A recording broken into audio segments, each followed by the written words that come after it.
Viewers, welcome to my election special class. Election special class में जैसा कि हमें मालूम है कि हम क्लास 9th का इलेक्टोरल पॉलिटिक्स लेके चल रहे हैं, तो साथ ही साथ पढ़ाई भी हो रही है और साथ ही साथ क्या हो रहा है कि एक अवेयरनेस भी बढ़ रही है और बहुत सारी ऐसी छोटी छोटी बातें इलेक्शन के बारे में जिसके बारे में बहुत सारे लोग हैं जिनको इतनी जानकारी नहीं है, उन तक जानकारियां भी पहुंच रही है। तो आज हम कौन सा कॉन्सेप्ट क्लियर करेंगे। तो हमने कॉन्स्टिट्यूएंसीज तो बना ली, कॉन्स्टिट्यूएंसीज बनाने के बाद वोटर लिस्ट भी तैयार हो गया और वोटर लिस्ट तैयार होने के बाद अब बारी है नॉमिनेशन की। तो ये नॉमिनेशन क्या भला है? नॉमिनेशन क्या है? जैसे हम एग्जाम से पहले फॉर्म भरते हैं, जैसे बोर्ड्स के एग्जाम होते हैं या फिर कॉम्पिटिटिव एग्जाम्स होते हैं, तो उसके पहले हम एक फॉर्म फिलअप करते हैं। ठीक उसी तरह से इलेक्शन से पहले एक फॉर्म फिलअप किया जाता है जिसे नॉमिनेशन फॉर्म कहते हैं।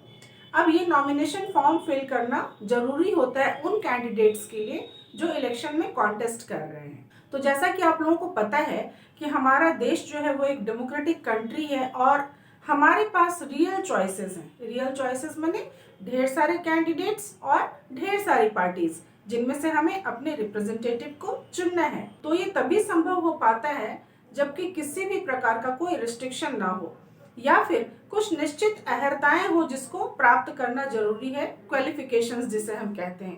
तो हमारे पास एक ही साथ दो तरह के अधिकार हैं, जैसा कि मैंने कहा कि हम वोटर भी हो सकते हैं और हम कैंडिडेट भी हो सकते हैं, मीन्स हम इलेक्शन फाइट भी कर सकते हैं। एक अंतर है दोनों में कि वोटर होने के लिए किसी की उम्र मिनिमम 18 ईयर्स होनी चाहिए, तो कैंडिडेट होने के लिए उसकी उम्र मिनिमम 25 साल होनी चाहिए।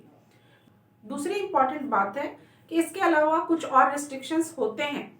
यदि कोई क्रिमिनल केस है तो ऐसे केस में रिस्ट्रिक्शंस हो सकता है, लेकिन ऐसा बहुत ही वेरी एक्सट्रीम केसेस में ऐसा होता है कि उसके ऊपर इस तरह की कोई रिस्ट्रिक्शन लगे कि वो वोट भी ना दे पाए और इलेक्शन के लिए खड़ा भी ना हो पाए। तो यहाँ तक तो हो गया, यहाँ तक क्लियर हो गया। अब बात आती है पॉलिटिकल पार्टीज जो अपने अपने कैंडिडेट को नॉमिनेट करती है कि हमारी तरफ से ये व्यक्ति इलेक्शन में खड़ा होगा, और नॉमिनेट करने के बाद उसे पार्टी का जो कुछ भी चिन्ह है, चुनाव चिन्ह है, वो उसे प्रदान करती है, साथ ही में सपोर्ट भी प्रदान करती है, जिसे हम आम बोलचाल की भाषा में टिकट कहते हैं। आपने काफी बार न्यूज में सुना होगा कि किसी पार्टी ने किसी मेंबर को टिकट दिया या फिर नहीं दिया। तो आम बोलचाल की भाषा में हम लोग टिकट ही कहते हैं, पर दरअसल वो जो है, वो पार्टी जो है, कोई सी भी पार्टी हो, वो अपने कैंडिडेट को नॉमिनेट करती है कि हमारी तरफ से ये कैंडिडेट इलेक्शन में खड़ा होगा। तो ऐसे जो लोग होते हैं जो इलेक्शन में खड़े होते हैं, उन्हीं लोगों को ये नॉमिनेशन फॉर्म भरना पड़ता है। अब ये नॉमिनेशन फॉर्म होता क्या है?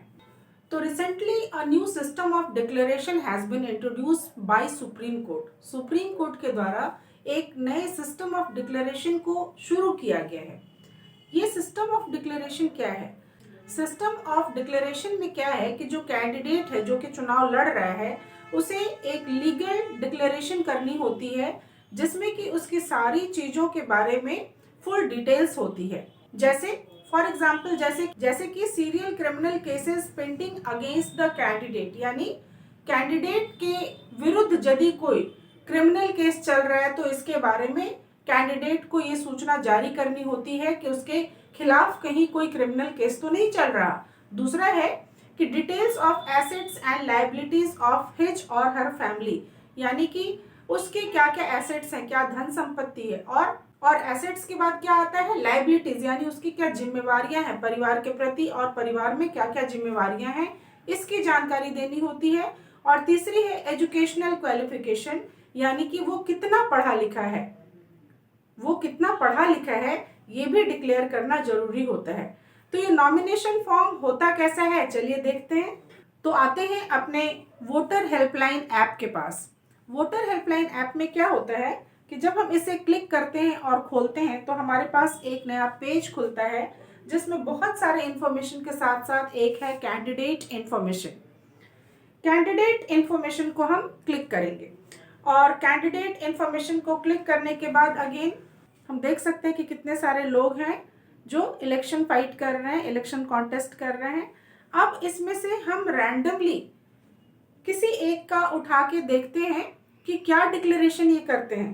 तो इस लिस्ट में से हम लोग रैंडमली किसी एक का ओपन करते हैं। तो रैंडमली किसी भी एक व्यक्ति का हम लोग ओपन करके देखते हैं कि डिक्लेरेशन में आखिर क्या होता है। तो चलिए, पहला नाम मेरे पास आया है पूजा यादव, जो कि समाजवादी पार्टी से हैं, वाराणसी कैंट उत्तर प्रदेश से। तो इनका हम क्लिक करके इंफॉर्मेशन गैदर करते हैं कि क्या क्या चीज़ें डिक्लेयर करनी पड़ती है, नॉमिनेशन फॉर्म को भरते समय क्या क्या चीज़ें डालनी पड़ती है। तो ठीक है, नाम हो गया, पति का नाम या पिता का नाम, किस पार्टी से है, समाजवादी दल जैसा यहाँ लिखा है, एज जो भी है इनकी, जेंडर फीमेल है, एड्रेस जो है इनका वाराणसी का है, और अप्लाइड स्टेट यूपी का है, उत्तर प्रदेश का, और विधानसभा क्षेत्र जो है इनका वाराणसी कैंट का है। अब आप देख सकते होंगे कि यहाँ पे आपको एक एफिडेविट नजर आ रहा होगा। ठीक है, मैं इस एफिडेविट को ओपन करती हूँ क्योंकि मैंने आपको ये बताया कि जितनी भी डिक्लेरेशन करनी होती है वो आम करनी होती है, यानी कि लोगों को पता होना चाहिए उस डिक्लेरेशन के बारे में। तभी आज जब हम इस डिक्लेरेशन को खोल के देख रहे हैं, ये लीगल डिक्लेरेशन है, जितने भी कैंडिडेट हैं हम सभी की लीगल डिक्लेरेशन को देख सकते हैं। जब आप उसे क्लिक करेंगे तो एक पीडीएफ फाइल खुलेगी। ठीक है, एक पीडीएफ फाइल खुलेगी और इसमें आप देख सकते हैं, और इस फाइल में आप देख सकते हैं कि कितने सारे इंफॉर्मेशन हैं, जिसमें कि ये सब कुछ लिखा हुआ है कि कहीं उनके खिलाफ कोई क्रिमिनल केस तो नहीं है, उनके एसेट्स क्या हैं, उनकी लाइबिलिटीज क्या है, और उनकी शैक्षणिक योग्यता कितनी है, यानी वो कितनी पढ़ी लिखी हैं। तो चलिए देखते हैं। ये पेपर कोर्ट में तैयार होता है, एफिडेविट है, और जैसा कि मैंने कहा कि ये सुप्रीम कोर्ट के द्वारा दिए गए निर्देश के अनुसार ही ये डिक्लेरेशन करनी होती है। आप यहाँ पे देख लीजिए, यहाँ पे तमाम जानकारियां हैं कि जैसे एक छोटा सा एग्जाम्पल हम यहाँ पे देखते हैं। इसमें ये लिखा हुआ है कि अपराधों का संक्षिप्त विवरण जिनके लिए दोष सिद्ध किया गया है, इसके आगे लिखा हुआ है लागू नहीं। इसका मतलब ये इनके ऊपर अप्लाई नहीं होता है, यानी कि किसी भी क्रिमिनल केस में ये लिप्त नहीं है, और इसीलिए इन्हें ग्रीन सिग्नल मिला है, यानी कि टिकट मिली है। ठीक है, और इसके अलावा इनके जो भी बैंक अकाउंट्स हैं, कितने बैंक अकाउंट्स है, कहाँ कितनी जमीन है, कहाँ कितना लैंड है, कहाँ कितना घर है, और उन सब के डिक्लेरेशन इनको यहाँ करनी होती है। जैसे कृषि भूमि, गैर कृषि भूमि, इन सब के विषय में जितनी तरह की भी एसेट है उनके पास, वो सारी की डिक्लेरेशन उन्हें करनी होती। आवासीय भवन कितना है, कितना नहीं है, इसके अलावा बैंक अकाउंट्स, फिर आप देखेंगे तो और भी बहुत सारी जानकारियां हैं। फिर जैसा कि मैंने कहा था कि शैक्षिक योग्यता देखी जाती है, तो शैक्षिक अर्हता देखी जाती है, तो शैक्षिक अर्हता इनकी एमए है। और इसके बाद लास्ट में यहाँ पे एक होता है कि आज जैसे 17 फरवरी 2022 को ये सत्यापित किया गया, यानी कि ये बोला गया कि जो कुछ भी इन्होंने फॉर्म में भरा है, जो कुछ भी जानकारी दी है वो सत्य है, उसमें कहीं कुछ छिपाया नहीं है। तो जो भी जानकारियां इन्होंने दी है वो सत्य है और उन्होंने कुछ भी छिपाया नहीं है। तो ये डिक्लेरेशन आप देख सकते हैं कि किसी एक का नहीं, बल्कि जितने भी मेंबर हैं इसमें जो कि कॉन्टेस्ट लड़ रहे हैं, उन सब के बारे में हम ये इंफॉर्मेशन जान सकते हैं, क्योंकि ये डिक्लेरेशन आम करनी होती है, आम लोगों को बताना होता है, कॉमन पीपल को बताना होता है। अब ये सवाल आपके दिमाग में आ रहा होगा कि भाई आम लोगों को क्यों बताना है? आम लोगों को इसलिए बताना है ताकि जो आम जन है वो ये डिसाइड कर सके कि इस व्यक्ति को वोट देना है या नहीं देना है। अब सारी बात के बाद हमने शैक्षिक अर्हता में देखी थी, जो एजुकेशनल क्वालिफिकेशन है, that is not necessary, that is not mandatory. क्यों? ये सवाल उठ सकता है कि भाई जब इतने सारे पोस्ट हैं, इतने सारे ऑफिसर्स हैं, इतने सारी नौकरियां हैं, और उन सभी में कुछ ना कुछ क्वालिफिकेशन होता है, एजुकेशनल क्वालिफिकेशन होता है, तो जब इतना इंपॉर्टेंट पोस्ट है, मंत्री बना के हम भेज रहे हैं, कैंडिडेट्स को हम अपना रिप्रेजेंटेटिव बना के भेज रहे हैं, तो फिर ये एजुकेशनल क्वालिफिकेशन कंपलसरी क्यों नहीं है? क्यों नहीं ऐसा है कि हाँ भाई जो बीए पास है वही सिर्फ इलेक्शन कॉन्टेस्ट कर सकता है?